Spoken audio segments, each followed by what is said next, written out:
Kabar hilangnya Marshanda di Los Angeles sontak mengguncangkan jagat dunia hiburan tanah air yang nampaknya masih tidak menyangka atas kejadian yang mengejutkan ini. Dan hilangnya Marshanda turut membuat sang mantan suami Ben Kasyafani yang nampaknya juga begitu cemas mendengar hilangnya Marshanda yang ia ketahui saat dirinya membuka sosial media. Sempat berkomunikasi sebelum kejadian ini terjadi, Ben Kasyafani pun turut menceritakan gelagat kejanggalan dari Marshanda sebelum dirinya menghilang. Lantas, seperti apakah penjelasan Ben mengenai kejanggalan sebelum hilangnya Marshanda? Sempat ngobrol aja, kita sempat ngobrol ya kayak biasa kalau kita mau pergi pasti pamit karena ngomong sama Sian akan bagikan sebulan ke depan nggak akan ketemu. Kayak rencananya emang udah cukup lama, udah sekitar mungkin sebulan yang lalu kali emang udah mau pergi gitu. Kebutuhan apanya aku nggak tahu pastinya, cuman kan memang dia ada terapi, terus habis itu mungkin dia juga butuh refreshing gitu. Sejauh ini sih baru sampai itu doang. Iya, emang terakhir biasanya kalau mau pergi ya pamit seperti biasa lah. Karena kan Caca udah beberapa kali kan ke Amerika, kalau nggak salah tahun lalu juga pergi. Tahun ini atau tahun lalu ya, kalau nggak salah belum lama ini juga memang udah pergi ke sana. Jadi emang udah terbiasa kalau mau pergi berarti akan nggak ketemu sebulan gitu. Terus ya biasanya ketemu entah video call atau mungkin terakhir pada saat Caca lagi di Sienna lagi di rumahnya Caca gitu kan. Tapi memang Sienna sama Caca biasa ngobrol langsung karena Sienna punya device sendiri, jadi biasanya entah video call atau apa sendiri, biasanya mereka suka ngobrol sendiri gitu. Mungkin terakhir kali ngobrol mungkin ya mereka berdua aja ngobrol lewat video call. Sebenarnya sih aku beberapa mungkin teman-teman yang memang fansnya atau mungkin yang kenal Caca baik pun mungkin juga sedikit sudah ada jujur ada kekhawatiran karena tapi aku memantaunya hanya lewat sosmed gitu. Mungkin kalau teman-teman perhatiin juga beberapa waktu terakhir Caca posting ada beberapa hal yang mesti yang membuat kita bertanya gitu apakah kondisinya baik-baik aja gitu dari cara bicara dan apa yang disampaikan. Nah, aku juga baru dengar kabarnya tadi karena aku lihat di pemberitaan, terus habis itu aku jadi ngecek Instagramku karena kebetulan aku lagi nggak terlalu login sama Instagram. Pas aku buka emang ada message dari Sheila, terus aku udah chat balik cuman belum direspon, aku nggak tahu di sana lagi jam berapa. Ines yang sempet chatan kayaknya sama Sheila, terus ya kurang lebih sama lah informasi sama yang dipost di Instagram. Selanjutnya aku udah coba ngechat hubungin Alicia adiknya, cuma belum direspon juga karena kan baru banget nih, ini baru selang berapa jam. Jadi memang update-nya belum tahu terlalu banyak karena kebetulan aku lagi persiapan buat haji, lagi manasik, jadi aku juga nggak bisa terlalu intens gitu.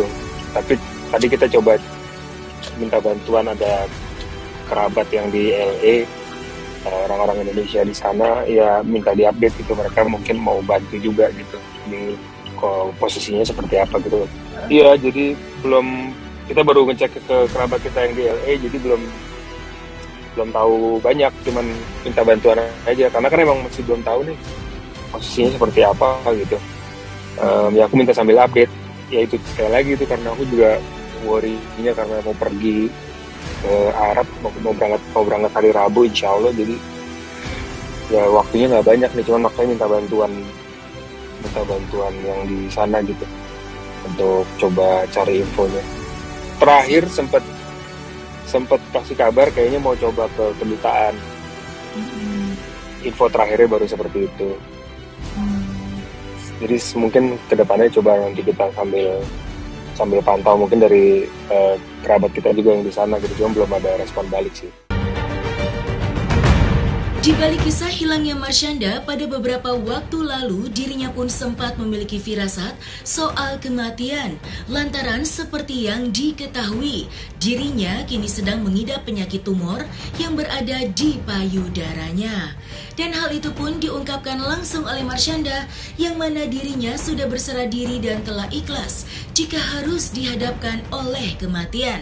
Keikhlasan Marshanda itu diperkuat dengan sebuah keyakinan jika putrinya yang bernama Sienna akan dijaga oleh Tuhan yang ia lampiaskan lewat lagu yang ia ciptakan. Karena udah ikhlas beneran, kalau mau mati beneran gak apa-apa. Karena aku ngerasa kayak waktu itu udahlah, hidup gue udah bahagia kok. Aku selama ini udah banyak banget berbuat, insya Allah bermanfaat buat banyak orang. Kan kalau di Islam juga diajarin ya, apa sih katanya, manusia yang paling baik adalah yang bermanfaat. Apa itu? Sebaik-baiknya hamba atau sebaik-baiknya manusia adalah orang yang bermanfaat bagi orang lain, bagi umatnya atau apanya lah, atau orang lain. Ya udah, itu aku udah jalanin dari aku kecil. Dari aku pertama kali open up tentang mental bipolar aku, itu udah aku jalanin. Jadi kalau aku mati, hidupku udah full, hidupku udah. Sienna yang jaga tuh bukan ibunya, Sienna yang jaga bukan ayahnya, Sienna yang jaga bukan Mama Ines, bukan Caca, bukan ayah Ben. Walaupun secara fisik ya, tapi yang jagain tuh Allah. Tapi intinya ya gitu. Aku tinggalin lagu buat Sienna, buat dia denger. Nggak hanya kalau aku udah mati ya. Kalau dia lagi down, aku nggak bisa ditelepon. Itu liriknya tuh soalnya pegangan hidup lah buat dia. Aku nyebutin liriknya bahwa salah satu line di lagu itu yang paling akan aku percaya walaupun aku udah nggak ada akan jadi pegangan yang menguatkan Sienna adalah segala kehancuran menyimpan kebangkitan. Dan aku rasa itu cukup buat menjaga anakku walaupun aku udah nggak ada. Secara fisik kayak, secara nyawa, dia harus tahu itu. Dan dia dilahirkan karena cinta, dia harus tahu itu. Walaupun aku sama Ben udah cerai, dia bahagia sekarang alhamdulillah dengan Ben, Ines, dan aku. Cukup kok kalau dia cuma dengar kata-kata setiap kehancuran menyimpan kebangkitan. Itu kan jadi pegangan dia, karena nggak semua orang hidup selamanya. Sempet banget sehari sebelum ke Singapura banyak banget aku tiba-tiba kayak nelfon-nelfonan ngasih petuah banyak banget. Terus aku sampai feeling kok gue jadi ngomong gini gitu. Apa jangan-jangan emang gue udah mau mati bentar lagi, waktu itu gitu rasanya. Sampai aku banyak ngasih nasihat ke dia, dan dia nggak, tapi ngasih nasihatnya bukan bilang ibu mau mati bentar lagi kamu gini, ya nggak gitu lah, jangan bikin takut juga. Iya, tiba-tiba aku teleponan sama Sienna 2 jam dalam kurun waktu 3 hari ya. Seharinya 2 jam, 1 jam gitu sebelum ke Singapura itu, sebelum beli tiket ke Singapura. Karena aku ke Singapura beli tiketnya H-1 karena Parno gue beneran bakal kenapa-napa. Jadi bukan Parno sih, waspada, menjaga-jaga justru supaya tahu kalau kenapa-napa aku langsung action. Jadi teleponan sama Sienna, terus aku banyak kasih nasehat, banyak kasih pesan, bukan nasehat, pesan kalau ibu udah nggak ada nanti gini, dalam hidup itu gini. Dan dia nerima dengan tenang. Sampai sekarang dia tahu aku tumor, dan dia ngelihat, dan dia nggak apa-apa. Sampai hari ini dia masih nggak apa-apa. Ben juga sama Ines suportifnya sangat amat suportif. Bahagia sih aku bahagia sih dengan jalan hidup aku bahagia banget sama jalan hidup.